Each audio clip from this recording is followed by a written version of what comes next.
قیامت کی چھوٹی نشانیاں۔ قیامت کی چھوٹی چھوٹی نشانیوں کے متعلق حضرت علی رضی اللہ عنہ کا بیان ہے کہ حضرت محمد صلی اللہ علیہ وسلم نے فرمایا، جب حکام ملک کی زمین کے محصول کو اپنی ذاتی دولت بنا لیں، یعنی اسے احکام شرعیہ کے مطابق خرچ نہ کریں، لوگ زکوٰۃ تاوان کے طور پر ادا کریں،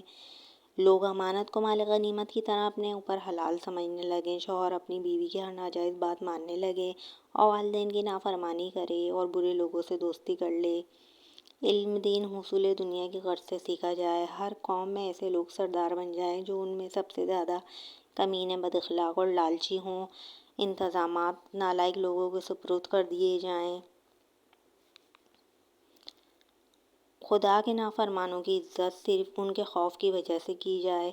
شراب پینا عام ہو جائے، ناچ گانے، لہو و لعب کے آلات عام ہو جائیں، زناکاری کی کثرت ہو، امت کے پچھلے لوگ پہلو پر لعنت کرنے لگیں۔ حضرت محمد صلی اللہ علیہ وآلہ وسلم نے فرمایا، اے علی، جب یہ کام شروع ہو جائیں تو اس وقت سرخ آندھی اور عذاب کی دوسری نشانیوں کا انتظار کرو، عذاب الہی جیسے زمین کا دھنسنا، آسمان سے پتھروں کی بارش، شکلوں کی تبدیلی۔ اس کے علاوہ اور اس طرح کی نشانیاں در پہ در ظاہر ہونے لگیں گی، جیسے تسبیح کی ڈوری ٹوٹ جاتی ہے، اس کے دانے بکھر جاتے ہیں۔ اس طرح کی بہت سی نشانیاں ظاہر ہونے لگیں گی، تو آپ سمجھ لیں قیامت بہت نزدیک ہے۔ ہمیں چاہیے ہم اپنے اعمال کی حفاظت کریں،